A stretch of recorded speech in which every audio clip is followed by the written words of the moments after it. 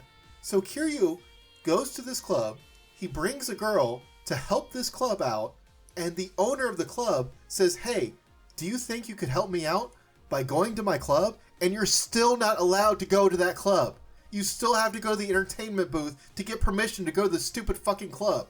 I get when you're in another town and you don't know the club there, when you go and talk to somebody, say, hey, are there any good cabaret clubs? Makes sense. A little bit. It's still stupid, but it makes sense. You've already been to this club twice. They've already asked you for your help, and you still have to go to the entertainment booth to be like, hey, by chance, did you know that there's a cabaret club? And Kiryu's like, oh, I didn't know that. Is that really? Tell me more. And then he has to walk you over there and tell you about this club that you've already been to twice that you're personally helping out. Why do they do that? For what it's worth, people really like the hostesses in 5 and say it's the best. And I do see you can do a lot.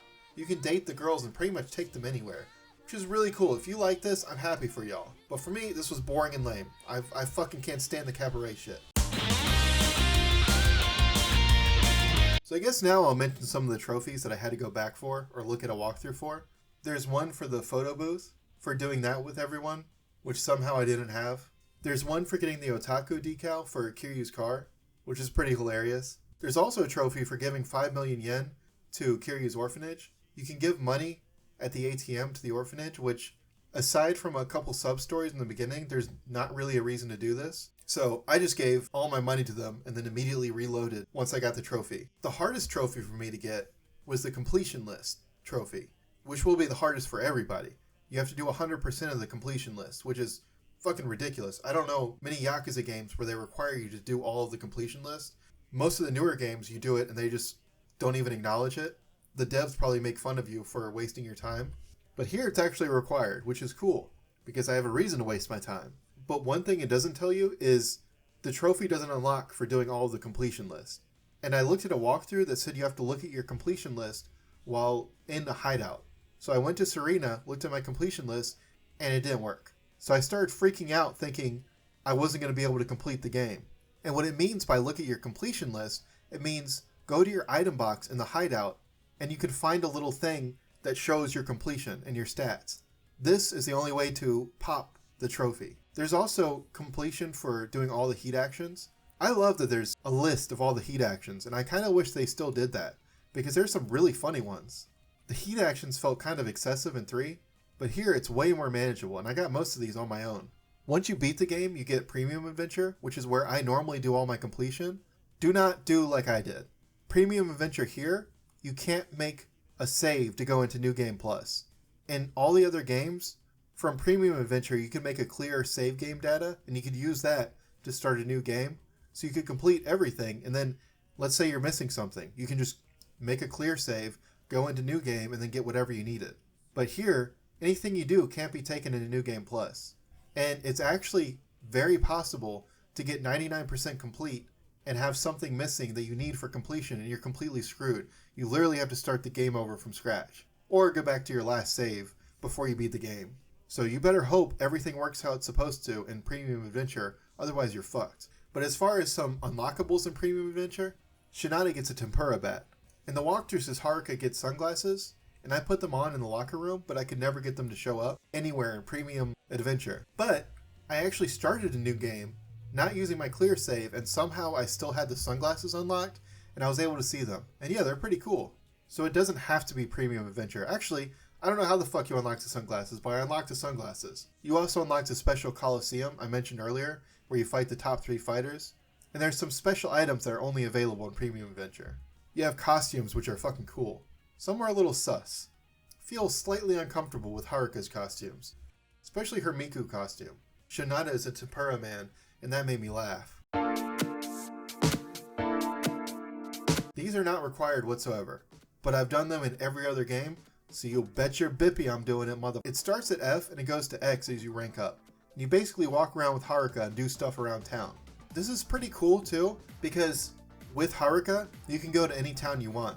So if you're not sure what town something's in, it's good to do it with Haruka, because then you don't have to keep changing characters just to go to a different town. And each town has a set number of tasks. and it ends with a photo booth. So once Haruka asks you to go take a picture with her, that means that you're done in that town. At least that's what I thought, which I'll get to. There was only 2 walkthroughs on the internet, period, for this, and I used both. One just has random stuff missing, and one has no information whatsoever. Both say once you do the photo booth, you're done, but mine glitched out, I guess. In Saijima's town, Seiko Mart needs 2 tasks, and you can't do both back to back, so you have to leave and come back. So I did what I needed to at Seiko Mart and thought I was done, but I wasn't. And Haruka asked to take a picture with me, so I thought, okay, I'm done with this town. I finished everything else and was stuck at SSS, and literally had to go around to each town trying to find what I was missing. I went back to Saijima's town, and Haruka asked for a cola from Seiko, but then I still was short 1 task, so I went back to every town again, and I finally went to Saijima's town again, and now Haruka asked me to do the photo booth again. So I did the photo booth again, and then it was enough for me to max out. You can see that I've already done this. So photo booth does not mean that you finished everything. Enough of that, let's get into the actual tasks Haruka wants you to do. For karaoke, she wants you to sing 3 songs. None of these were too hard, for me at least, because I fucking love rhythm games. I'm a rhythm game beast, what can I say? Backup for this is hilarious. You can also sing songs with Haruka, which is cool. You can play air hockey with Haruka, which is kind of creepy, considering this is the pervert minigame. But they took out the stare mechanic, thank God. Seeing as this is the pervert minigame, maybe you don't play with Haruka, but whatever. For gambling, Haruka wants a certain score, and she counts your losses, so you have to finish higher than what you started. With cheat items, these are easy, but Gambling Hall is hard because you have to unlock high stakes. And like I said, after ranking her up enough, she'll predict whether it's even or odds, which is the only useful upgrade reward, except holding hands. Yeah, once you get to like rank C or something, she'll start holding your hand as you walk around town. Isn't that sweet? She asked for 2 fish, and both of these are river fishing, which are the easier ones. And supposedly these are 2 really hard to get fish, and if she requests it, it makes it really easy to catch those fish. If you're having trouble with those fish, maybe do Haruka's request. Of course she wants you to do some arcade with her. She asked you to do the crane game, which is the rod style. Of course it has to be the rod style. This is easy with something on the screen, like a ruler or something, but man, I did not like the rod. I think that everyone collectively hated the rod, which is why they took it away. For gun range, she only asks you to beat 2 levels, which is easy. The drum game, you have to get a high score on the middle song, and it's one of the easier songs, so once you learn how to play, it's pretty easy. You can also play with Haruka, and she fucking sucks, dude. It makes it impossible to play because she's so offbeat.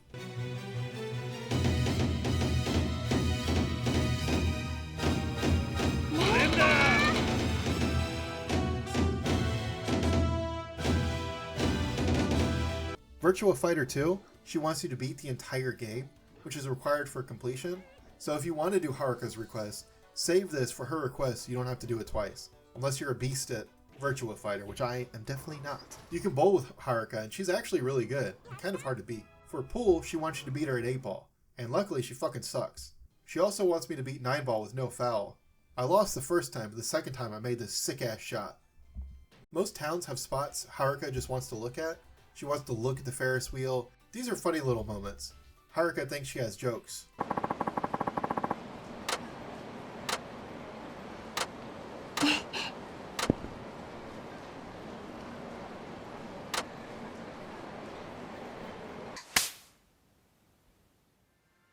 For completing all of these, you get a belly warmer.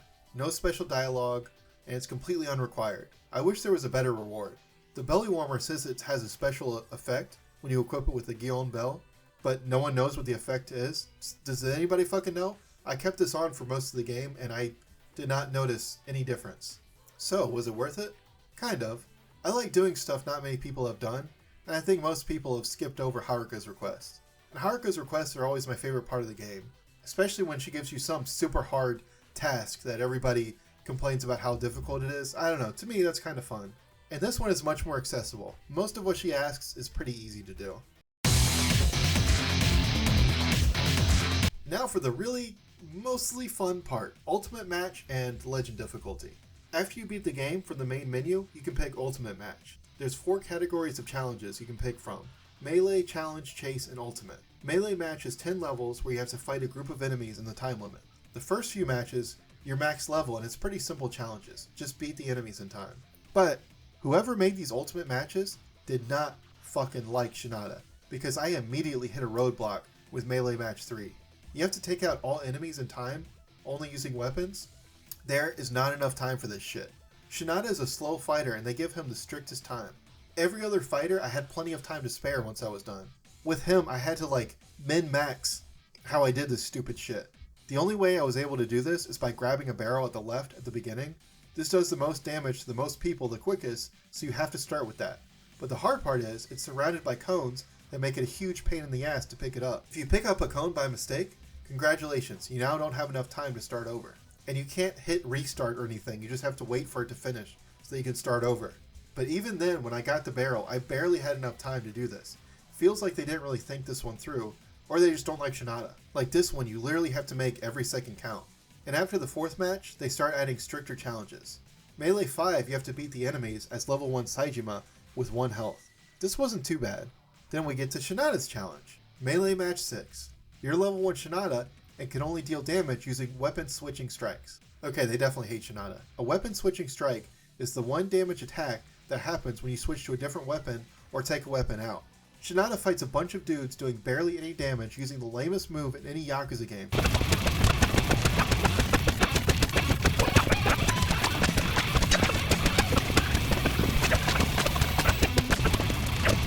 Saejima Match 7.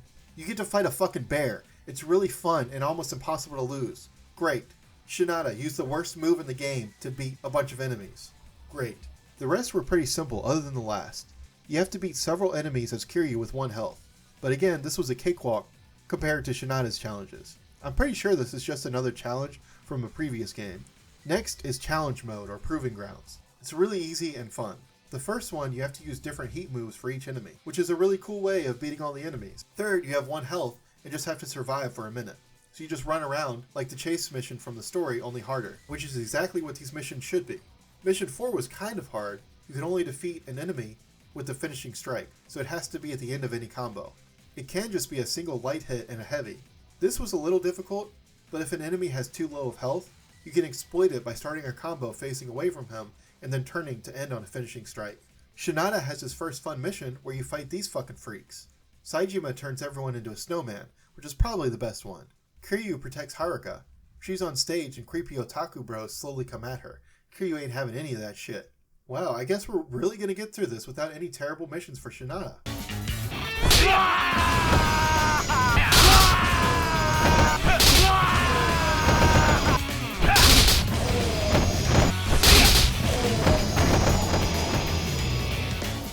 They really do hate Shinada.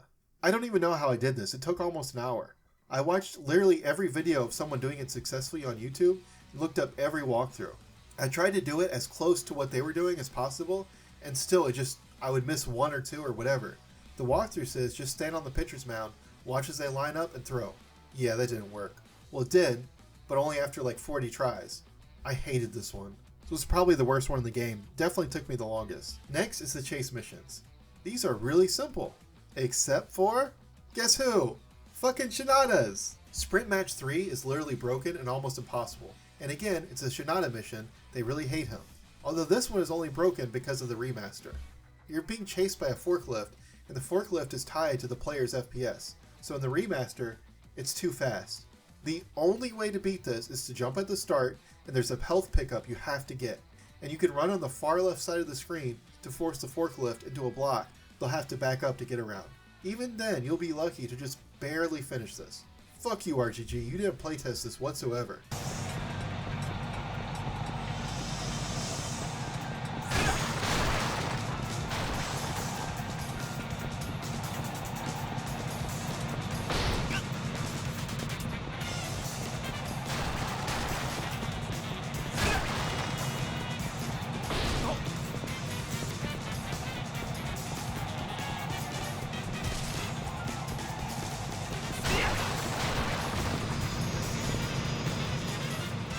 On a lighter note, the last chase mission is against Mac, and it's way easier than it was in 3, and it's really fun.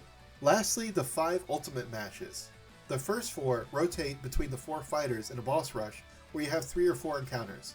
These are honestly pretty easy, and if you've done the flashback battles for the points, you already know the best way to beat these bosses.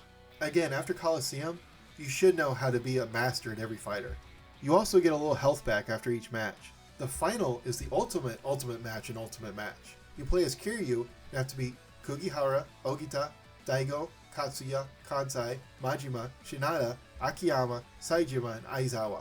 Damn, that sounds fucking hard. I might have to ask my friend for help. My friend, Tiger Drop! Yeah, you literally just Tiger Drop and you win. The walkthrough I was using before I played this match was talking up how difficult it would be and some things you could use. I literally just used Tiger Drop and it was really fucking easy. Kiryu was overpowered. The Ultimate matches were pretty easy, but they were the best part of this. The last thing to mention is my Legend playthrough. If you die, you have to reload your save. You start with a clear game save, which you can't get from Premium Adventure, so even though I maxed out almost everyone's level, and 100% of the game, I couldn't use that save. So I was actually relatively underleveled for this, and I didn't have a lot of really good combat abilities that I really could have used. Even still, Legend is unbelievably easy, and almost impossible to lose with items. This was the last challenge that I had to beat, and at this point, I had the Golden Gun, the War God Talisman, which gives you unlimited heat, Beads of Good Fortune, which turn off encounters. I don't know why I had these, because I unlocked them in Premium Adventure. And for some reason, even though you can't save your progress from Premium Adventure, anything you unlock from completion, you can still get in New Game Plus. So that kind of makes up for not being able to have a clear save data, almost. But even without these items, this mode is very, very fucking easy. It didn't feel much different from normal. I did have to heal a couple of times, especially during the finale during Akiyama's final boss. I probably could have gotten away without healing, but I got nervous. Also, I didn't use any special items for the finale. You keep switching between all 4 characters constantly, and there's only one of each special item, so it was too much of a pain in the ass to keep switching. So for the hardest part of the game, I didn't use any special items. In Zero, there's a car chase that's unbelievably difficult on Legend, and afterwards you go right into a hard combat section with no save in between. I kept a bunch of slime guns with me to cheese the enemies to ensure I didn't die, and even then I barely was able to beat it. But there's nothing like that here. It's all pretty easy. And I literally only saved after beating a chapter when it asked me to, because there was nothing difficult enough that made me want to save. Also in Zero, one thing I didn't like is you can't start Legend on New Game Plus. You have to start it on a new game, so you have to start from scratch. After playing 5 and how easy it was, maybe that was a good decision. Zero came out after 5, so maybe they realized they made it too easy. But I'm not going to complain about something being easy. Knowing RNGG, they could turn every enemy into fucking Amon.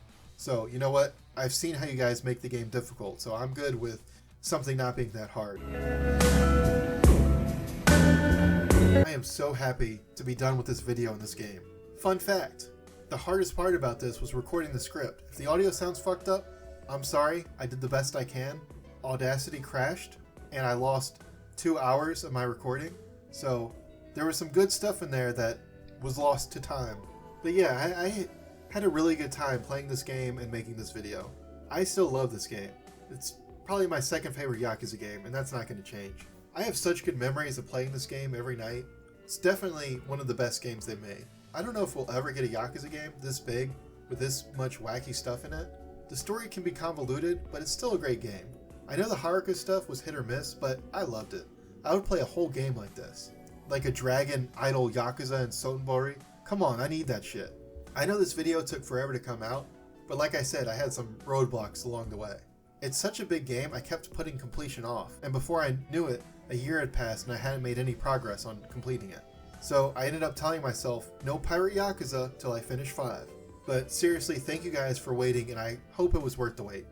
I only have 6 to go, and you might have been able to tell from how I talked about the story of 5, I am not a fan of 6. Especially as more games come out on doing what happened in 6, I hate it more and more. That being said, I don't really remember disliking the gameplay, but I have seen people say it's not the best. So we'll see when I get there. So yeah, I'm excited to get into Pirate Yakuza. I will probably do 6 after that, but I might take a break in between. There's no way I could have done 5 after completing 0 through 4, Lost Judgment, 7, and 8. I was too burnt out.